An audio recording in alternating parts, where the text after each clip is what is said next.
hindi pa rin nakakamove on ang ilan sa mga fans ng dating Eat Bulaga co-host na si Atasha Mulak mula na mawala ito noong nakarang buwan sa nasabing noontime show. Maraming mga espekulasyon ang lumalabas sa buong social media at isa dito ay ang paghina umano ng ratings ng Eat Bulaga. Maraming mga negative feedback sa estilo ng pag-hosting ni Atasha na sinasabi ng mga nakararami ay hindi raw marunong at hindi nakukuha ang kiliti ng mga manunood. At ang isa pa sa valid na rason dito ay dahil sa conflict of schedule nito sa kanyang ginagawang proyekto sa ilalim ng Viva TV, ang remake ng Thai blockbuster movie na Bad Genius, The Series. Sinabi ng pamunuan ng Viva TV na siya ring franchise ng nasabing Thai movie dito sa Pilipinas, pinili nila si Atasha dahil na rin gifted visual artist ang bata at bagay sa kanya ang role bilang si Lynn, isang matalinong mag-aaral sa high school na nakakuha ng scholarship sa isa sa pinaka-prestiyosong pribadong paaralan sa bansa. In fact, kung regular visitor ka ng Instagram accounts ng mga Mulaks,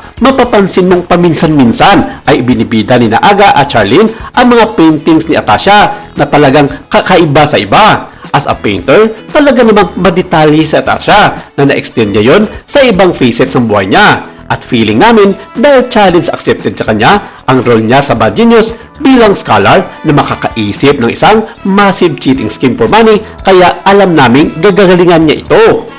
I'm sure pressure ngayon si Bagets dahil all eyes ay nakatutok na sa kanya. Pero hinayang niyang mag-aral at mamuhay sa abroad na mag-isa, I'm sure maitatawid niya ito. Balik sa kanyang estado sa Eat Bulaga, maraming mga netizens ang nanghihinayang sa dalaga dahil nabuo na rin ang ilang mga fandoms niya sa nasabing non-time show, gayong malaki ang posibilidad na tuluyan na nga itong lisanin ang Eat Bulaga dahil na rin sa presensya ng mga bago nitong co-host na sina Julia Barreto at Miss Universe Arbone Gabriel. Pero marami din ang nagsasabi na hindi bagay ang hosting kay Atasha, kaya walang masama kung magkakaroon ng balasahan sa Eat Bulaga dahil ang mission lamang nito ay tangkilikin ang kanilang show sa abot ng kanilang makakaya.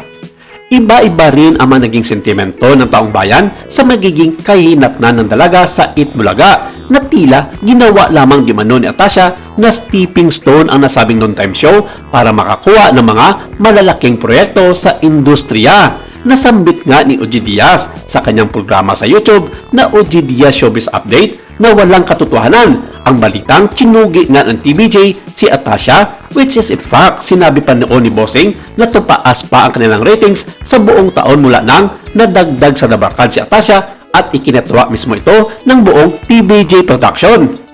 Nagpaalam naman ang bata kasamang kanyang team sa Viva Artist Agency na pagtutuunan muna ng pansin ang gagawin nitong proyekto na The Bad Genius sa ilalim ng parehong production ng Viva at may approval naman ito ni Tito, Big at Joey. Hindi naman kasi pwedeng pagsabayin ng bata ang kanyang oras sa pag-hosting sa tanghali sa mga oras nito sa shooting at tapings ng iba ay kinukunan pa sa iba't ibang dako ng Pilipinas. Kaya no worries sa lahat ng mga fans ni Atasha dahil babalik ito sa Eat Bulaga pagkatapos ng kanyang mission sa The Bad Genius.